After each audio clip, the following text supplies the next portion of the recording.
Welcome to Science Hub.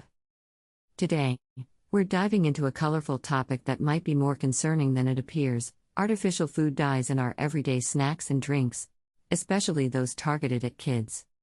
Artificial colorings are frequently added to make food look enticing, but there's a growing body of evidence suggesting these additives might be linked to behavioral issues like hyperactivity and attention problems. A recent study conducted by researchers from the George Institute for Global Health, the University of North Carolina, and the Center for Science in the Public Interest delved into the ingredient lists of packaged foods and beverages produced by the top 25 food companies in the United States. Their focus was on 5 categories commonly marketed to children: candies, sugar-sweetened beverages, ready meals, breakfast cereals, and baked goods like cakes and pastries. The findings are eye-opening. Products in these child-targeted categories were significantly more likely to contain artificial dyes. In fact, these synthetic colors were present in 28% of these products, as opposed to just 11% in other categories.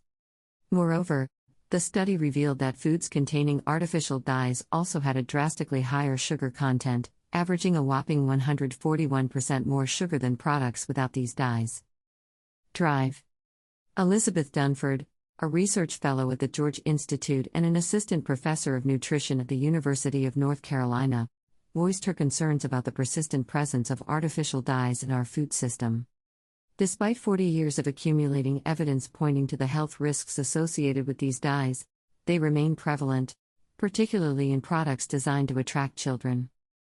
Drive. Dunford pointed out that the high sugar levels in these brightly colored products suggest that companies use artificial dyes to market sugary foods and drinks, both of which are linked to adverse health outcomes. Interestingly, the study found that confectionery companies are the biggest users of artificial dyes, with Ferrero and Mars leading the pack at 60 and 52%, respectively.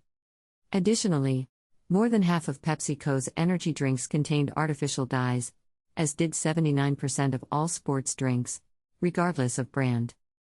Drive.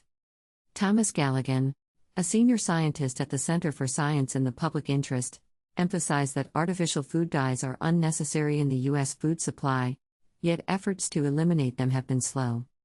In conclusion, the use of artificial dyes in foods and drinks, particularly those marketed to children, poses a significant health concern.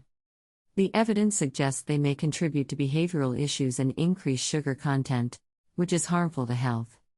Consumers, especially parents, should keep a close eye on the ingredients in the foods and drinks they purchase for their children and avoid products with artificial dyes or high sugar levels. Until stricter regulations are enforced, awareness is the first step towards safeguarding children's health. Don't forget to subscribe to Science Hub for more insightful science content.